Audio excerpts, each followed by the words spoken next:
नमस्कार, स्वागत है आपका इस वीडियो में। मेरा नाम है सूरज सिंह और मुझे 11 साल का एक्सपीरियंस है डेटा इंजीनियर में। आज हम बात करेंगे इस वीडियो में एसक्यूएल सर्वर की। एसक्यूएल सर्वर क्या होता है और ये टूल्स है या डेटाबेस है, इसके बारे में हम स्केच से बात करेंगे। सो फर्स्ट ऑफ ऑल हम ये देखते हैं कि हमें एसक्यूएल सर्वर एसएसएमएस डाउनलोड कैसे करना है। इसके लिए मैं कोई भी एक ब्राउज़र ओपन कर लेता हूँ। मैंने गूगल क्रोम ओपन कर लिया। आपके पास जो भी ब्राउज़र अवेलेबल हो वो आप ओपन कर लोगे। तो मैं आपको स्टार्टिंग से बताता हूँ। आपको कोई भी अपना ब्राउज़र ओपन करके वहाँ पे आपको टाइप करना है डाउनलोड एसएमएस फॉर विंडो। जैसा ही आप उस पर टाइप करते हैं आपको फर्स्ट लिंक शो होगा, install SQL server management studio. आपको उस पर क्लिक करना है। जैसे आप क्लिक करोगे आपको यूज़र इंटरफेस ओपन होगा, जैसे कि आप देख पा रहे हैं। इसके राइट हैंड साइड पे आपको एक ऑप्शन मिलेगा which says download SSMS installer. आपको उस पर क्लिक करना है। जैसे ही आप उस पर क्लिक करोगे वो आपका डाउनलोड होना स्टार्ट हो जाएगा। क्योंकि मैंने ये डाउनलोड किया हुआ है तो मैं इसे दोबारा डाउनलोड नहीं करूँगा। चलिए अब आगे बात करते हैं। डाउनलोड करने के बाद उसका यूजर इंटरफेस आपको कुछ ऐसा दिखाई देता है। इसके आप लेफ्ट हैंड साइड पे आप देखोगे कि एक डेटाबेस है, security, server object, application management, event profiler, जिसके बारे में हम इस वीडियो की सीरीज में आगे बात करेंगे डिटेल से। और यहाँ से आप जब भी न्यू क्वेरी ओपन करोगे तो आप स्क्रैच से अपनी क्वेरी लिख सकते हो। डेटा कैसे रिट्रीव करते हैं, डिलीट करते हैं, अपडेट करते हैं या टेबल कैसे क्रिएट करते हैं, वो सब हम बात करने वाले हैं। Okay, let's start. सो पहला काम हमें ये करना है कि हमें ये समझना है कि आपका एसएसएमएस होता क्या है। सो बेसिकली एसएसएमएस स्टैंड करता है आपका एसक्यूएल सर्वर मैनेजमेंट स्टूडियो, जिसमें आपकी कई चीज़ें आती हैं लाइक एसएसएमएस में जो पार्ट है आपका एसएसआरएस, एसएसआईएस। एसएसआईएस बेसिकली एक आपका ईटीएल टूल्स है जो कि अलग कॉन्सेप्ट है। अभी हम फोकस करते हैं कि हमारा एसएसएमएस क्या है। तो एसएसएमएस हमारा कोई डेटाबेस नहीं है, ये सिर्फ एक आपका यूजर इंटरफेस है जो एक टाइप का सॉफ्टवेयर है जिसमें आप अपना डेटाबेस आप कनेक्ट कर सकते हो। तो एसएसएमएस का बेनिफिट ये है कि आप इसमें अपना अगर आप क्लाउड यूज़ कर रहे हो तो वहाँ से आप अपना एसक्यूएल सर्वर जो कनेक्ट कर सकते हो, या फिर आप रिमोट पे सर्वर आप कनेक्ट कर सकते हो, या अपना आप लोकल डेटाबेस भी यहाँ पे अपना क्रिएट कर सकते हो। जब भी आपको डेटाबेस क्रिएट करते हो तो आप लेफ्ट हैंड साइड पे देखोगे डेटाबेस के ऑप्शन पे, यहाँ पे आपका डेटाबेस क्रिएट हो जाता है। सो पहले हम देखते हैं कि डेटाबेस क्रिएट कैसे करते हैं।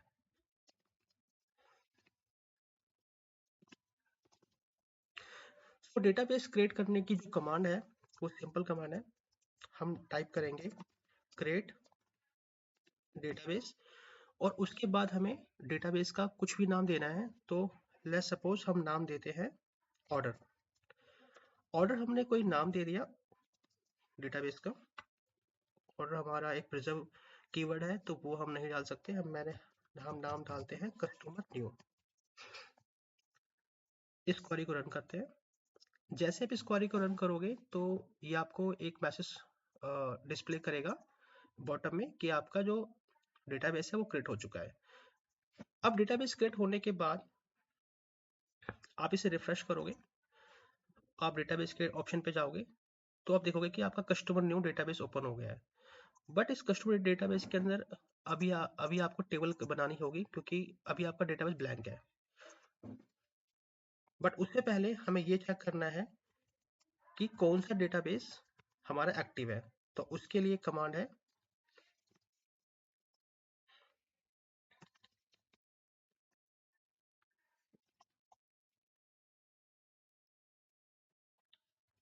आपको टाइप करना है सिलेक्ट डीबी नेम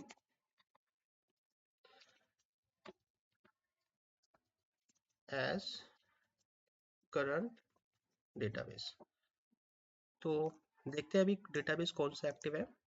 अभी डेटाबेस एक्टिव है मास्टर, लेकिन हमने डेटाबेस जो क्रिएट किया है वो क्रिएट किया है कस्टमर न्यू। तो अगर हमें ये इंश्योर करना है कि जो हमने डेटाबेस क्रिएट किया है और हम नए डेटाबेस के अंदर ही जो भी हम नई टेबल बनाए या हम जो में हम रिकॉर्ड इंसर्ट करें वो इस टेबल के अंदर जाए, तो उसके लिए हमें एक कमांड लिखनी पड़ेगी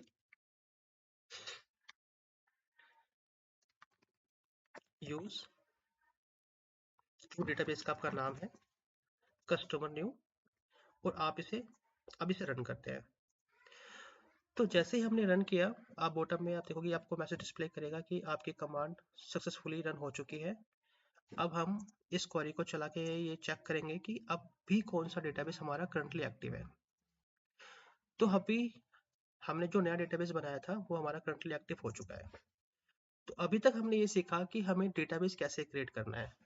अब हम ये सीखते हैं कि डेटाबेस क्रिएट होने के बाद हमें इसमें जो टेबल बनानी है उसके लिए हम क्या क्या कर सकते हैं। सो उसके लिए कमांड लिखेंगे टू क्रिएट टेबल। तो उसके लिए हम लिखते हैं क्रिएट टेबल। फिर आप कोई भी टेबल का आप नाम दे दो। सपोज मैंने टेबल का नाम दे दिया new table, bracket open bracket close. उसके बाद के सेंटेंस आपको डालने होते हैं कि जो भी आप कॉलम्स देना चाहते हैं। सपोज मैंने एक कॉलम डाल दिया आपका आईडी, उसके बाद आपको एक वेरिएबल डिफाइन उसको वेरिएबल डिफाइन करना होता है कि आईडी आपका अगर इंट है, न्यूमेरिक वर्ड है, तो आप इंट दे दो। और लेट्स से मैंने हमें डालना है फर्स्ट नेम वाकर। ये जो भी मैं भी टाइप कर रहा हूँ इंट और वाकर, ये बेसिकली आपका डेटा टाइप है, जो कि एक इसका अलग लेक्चर होगा। अभी आपको टेंशन लेने की नीड नहीं है। अभी बस आपको ये सीखना है कि हम टेबल कैसे क्रिएट कर सकते हैं।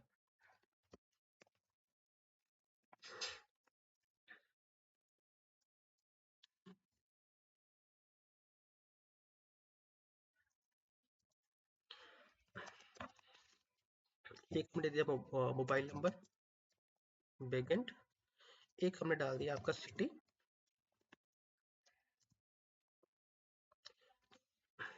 उसके बाद आपको एक क्वेरी रन करनी है। जैसे ही आप इसे सिलेक्ट करके क्वेरी रन करोगे तो आप देखोगे कि बॉटम में इसने आपको मैसेज डिस्प्ले कर दिया कि आपने जो टेबल बनाई है वो आपकी टेबल क्रिएट हो चुकी है। तो भी देखते हैं कि वो टेबल क्रिएट हुई है या नहीं। तो उसके लिए आपको कमांड लिखनी है सिलेक्ट स्टार फ्रॉम जो भी टेबल का आपने बनाई है न्यू टेबल, सॉरी। ये क्वेरी सिलेक्ट करते हैं और फिर चेक करते हैं कि नाउ सी जो भी हमने टेबल क्रिएट किया ID F name L name mobile number and city, वो क्रिएट हो चुकी है, बट इसमें अभी कोई भी डेटा नहीं है। तो डेटा इसमें इंसर्ट करने के लिए इंसर्ट कमांड हमें रन करनी होगी, डेटा इंसर्ट कराना होगा। तो अभी हम एक डमी डेटा क्रिएट कर लेते हैं।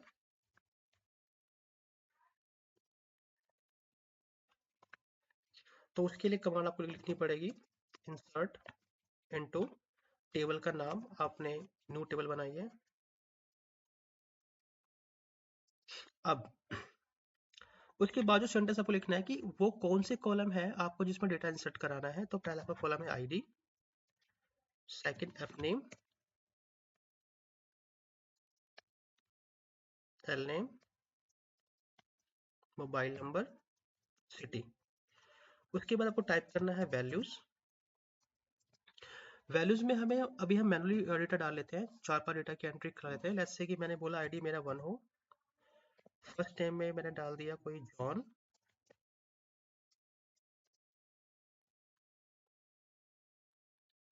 लेट्स से सीना।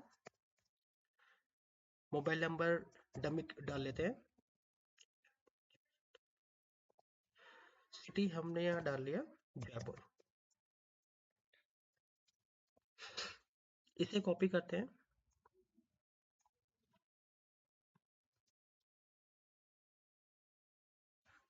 और एक एंट्री यहाँ पे और करा लेते हैं। यहाँ पे आपका आईडी 2 है, यहाँ पे आपका है जॉन 1, सीना 1। एक रीजन हमने चेंज कर दिया और इसे हमने मान लिया मायापुर। अब इस क्वेरी को रन करते हैं। सो आप देखोगे कि 2 रोज इफेक्टेड, मतलब 2 एंट्रीज में आ चुकी है। इसे चेक करते हैं। तो अभी हमने देखा कि टेबल कैसे क्रिएट करते हैं, और टेबल में अगर डेटा इंसर्ट कराना हो मैनुअली तो हमने वो भी चेक कर लिया। तो अभी आप देख सकते हैं कि हमारे पास जो नई टेबल थी न्यू टेबल, उसमें हमारा डेटा आ चुका है। अब बात करते हैं कि इसमें हमारे कॉलम्स और रोज क्या होते हैं। तो जब भी हम कॉलम्स की बात करते हैं तो कॉलम्स हमारे हमेशा हेडर्स होते हैं, जैसे ID, F name, L name, mobile number, city हमारे कॉलम्स हैं। ये काफ़ी बेसिक चीज़ है, बट मैं इसलिए बता रहा हूँ कि जो बिगिनर्स होंगे उन्हें नहीं पता होगा कि कॉलम्स और रोज में क्या डिफरेंस होता है। जब भी हम रोज की बात करते हैं तो रोज आपके एक नंबर ऑफ रिकॉर्ड्स होते हैं जो कि टेबल के अंदर इंसर्ट होते हैं। तो अब ये देखोगे ना, 1 2, एफ नेम, एल नेम, जो अभी आप जो डेटा देख रहे हो, ये आपके रोज है, ये आपके कॉलम्स हो गए, ये आपके रोज हो गए। तो आज के लिए इतना ही, नेक्स्ट वीडियो में डिटेल से पढ़ेंगे। धन्यवाद।